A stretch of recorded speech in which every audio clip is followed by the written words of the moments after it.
Hey, what's up, guys? Happy day after Christmas. Hope everyone's doing well. I want to take some time to talk about some coins that I'm buying. So it's a very short list of coins. With Christmas and all that. Being able to kind of like suppress the urge to buy certain pieces it can be a little bit tough because obviously pay for gifts and whatnot, and that's cool. But I was able to get a few items. The first two up to bat are going to, and they're all graded coins too. But the first two are gifts for my wife. She did really well. Went to a well-known coin shop here in the Sacramento area that does quite a bit of quality material. But just absolutely beautiful coins. Aside from that, I'm also talking about some of the other coins I picked up as well, why I picked those up.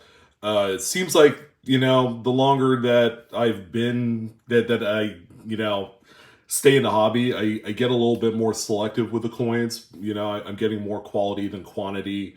Although, admittedly, I do miss going through some old wheat cents and all that. And I do have some that I haven't gone through already, but I haven't been as active in purchasing those. So let's go ahead and get started. So my wife did really well picking up this 1951 Booker T. Washington Carver, George Washington Carver commemorative. This is a beautiful coin, not particularly rare, at a mintage of 500,000, but this one is a PCGS Mid-State 64 plus. But we can see why she got this one. Just that around-the-clock peripheral toning is just absolutely amazing. It's something you have to see in person to really appreciate, and you guys know me. I like beautifully toned coins. Some people really don't care too much for them, but in terms of just the marketability of these coins lately, especially this year in 2021, we've seen just an overall across the board increase in desirability and price on even some of the most mundane type of tone coins. However, you find the right ones. This one looks like it was probably in an album at one point, which helps support the around the edge toning. Even the edges are a little bit dark, so that looks like it appears to have been an album toner at one point. This is a beautiful coin. Admittedly, not one of my favorite early commemoratives because this is kind of like toward the tail end of the commemorative program back in the heyday, but still pretty nice. I think I own probably one or two other examples, not graded by the way.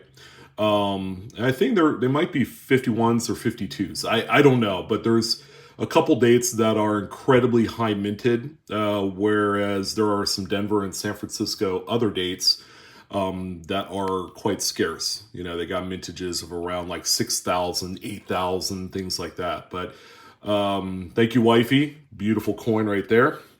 The next one that we have here, this is probably like the second or third example that I've ever owned of a regular Booker T. Washington commemorative $50, but this one was also a gift from the wifey. No, as far as eye appeal, not particularly anything that's gonna wow you or anything like that. But nice grade. This is an NGC Mint State 66. She actually got a really good deal on this one at $50. So you can't really go wrong there. I think it's got a price guide value of what, $90 or $100. So but in any event, just a really nice looking coin. These are well known for having kind of like that flat, mushy strike right in the middle of the coin, right on Mr. Washington's face there. But yeah, pretty neat. Another early commemorative, one of the last. This one actually has a really low mintage. I think it's like 20,000 or something like that. Where it seems very low, but it's okay. It's okay for this coin. Popularity wise, early commemoratives have kind of waned over the years. They're still a little bit on the low side, but for extremely high top pop coins of any one of them, they could get quite expensive. So there you go. There's another one. All right, so this is a piece I picked up from Adam Chambers. He's one of the guys on our live coin Q&A stream, but we got a 1916 Buffalo nickel. This one's really nice, mint state 63. Again, it's not a grade that's just going to impress you, but it is a really nice coin, just a really nice, kind of like a choice type uncirculated coin, really nice and sharp and strong. So we get in a little bit closer there. There you go. Decent luster for the date. It's just a decent coin. It's not particularly rare or expensive, which is nice. Sorry, we're getting a little crazy there with the zoomy, but yeah, pick this one up for under $100, so you can't really go wrong there as well. And I have been looking for because I want to eventually put together a date set of buffaloes, and there's a number of dates in specific grades that are stoppers. 26S, there's some Denver and San Francisco's within the teens. There's the Type 2 13S, of course, that's going to set you back maybe $1,000 in, like AU, low mint state. So you guys know this one.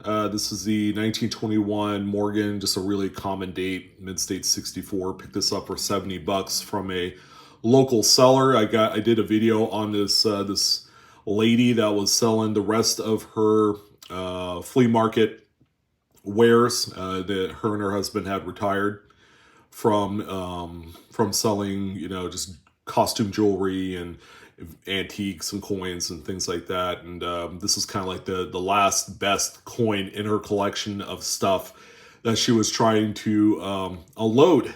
She had sold a lot of her good stuff at a couple coin shops here in town. But this one right here, had to literally pry this thing off of her. She wanted like $150 for it, got it for 70, even showed her all the gray sheet stuff. And, it's like, yeah, this is why I'm paying for it. You're not in the flea market game anymore. Therefore, you can't really ask that kind of money if you're trying. She was trying to sell all this stuff. And I picked up a few items. The other one, not even worth mentioning. I mean, it's a decent looking, modern commemorative, but, it's clad, and yeah, we're not going to talk about that. But yeah, this one I'll probably end up throwing on eBay, 109 shipped or something like that.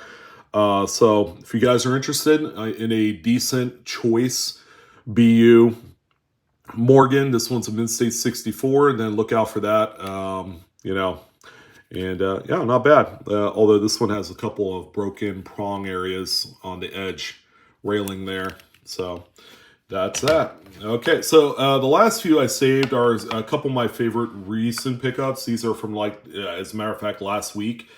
Waited a little while for this because mail's slow, but we got a 1898 NGC mint state 64 Morgan. It's got some nice kind of like russet brown, little hints of teal along the edge, peripheral toning right there. I like honest, good-looking, wholesome coins like this. This is, I wouldn't consider it a tougher date, but, it is during an era of the Morgans where, finding decent-looking, dates can be a little bit scarce. Anything 1890s, of course, is kind of a target with a lot of collectors, but this is, I guess, one of the more common dates. Same with 1899 but I would rather have a 98 than a 99 because those things grow on trees. If you're looking for a mint state 63, 64, somewhere in that arena, they are quite affordable, but they're very plentiful. Okay, much like this one is very affordable, but you don't see them as often on the secondary market. So this one right here, I paid, I believe, $90 for. These mint state 63, 64 graded Morgans have been kind of like inching upward. They're being bought out whenever they hit the market. As long as the prices are reasonable, they will be sold. This is probably a coin that 6 months ago you could have bought for $75, $80. and now these things have increased at around $100 plus for 64s, and then you're looking at that $75, $80 for a 63, where they used to be 50, 60 bucks 6 months to 12 months ago. But even the reverse of the coin shows some pretty nice toning. If you guys find stuff like this, always a good pickup. Another thing worth noting is that this is in an older generation NGC soap bar. So I like this next coin here where you have the prongs. This is a much older, not too much older, maybe 10 years old plus, somewhere around there, early to mid 2000s style of slab, but still got the hologram on there. All right, and then the final coin, again, more toners. This time, a 1922 piece dollar that I spent a boatload of money for, but the toning, my friends, is a true rarity in any form. But finding a what I call like attractive toned example of a piece dollar where it's not terminal or too dark or splotchy is a huge challenge. This one right here is a beautiful coin. You do have some of that broken toning. These weren't stored in canvas bags back when they were doing the GSA hoard sale. You didn't see a whole lot of those. Those were mostly Morgans from the 1880s, 1870s, early 1890s, Carson Cities, things like that. But piece dollars, boy, I tell you what, if you found a toned example that is attractive, they are quite scarce. Now, this coin right here in a 64, without the toning, is about 75 to 80 bucks. I think they could probably even go up to $100. The market is kind of like trying to figure itself out for this particular grade of common date piece, okay? I wouldn't normally go out of my way to buy a 1922 mid-state 64 piece dollar, but of course the toning is what really captivates this one for me. The coin, I purchased this one for around $220. Worth every penny of it. I would do it over and over again, probably 100 times over. They're just beautiful, stunning. It helps that it's graded already. And, if you look at it long enough, you'll see, magentas, you'll see tons of like this yellowish gold color and then some russet brown toward the edge. It follows the true progression of the coloration of the toning, which is what you want to see. And that kind of dictates a little bit of the originality and genuine nature of the toning, where some people would say, well, it's easy to artificially tone a coin. Well, it's pretty easy to spot, especially if the colors and the patterns are all incorrect. But there you go. Those are the coins that I'm buying right now. I'm looking always for more toned piece dollars. And then if a good looking Morgan dollar comes along, I might even put a bid on that. So that's it, ladies and gentlemen. Thank you guys. Happy New Year, by the way, for those of you that are watching this last week of the year. As always, love you guys. Thank you for all your views, support, your witty comments, some of you snarky comments. Thank you for everything. Your engagement in the comments, period, means a whole heck of a lot to me. Hit the like button, hit the dislike button if you didn't like this video. Well, that's going to go ahead and do it. I will see you guys later. We got the Monday market report coming up, and that'll do, sir. You guys take care. Happy New Year, and I'll see you later. Take care.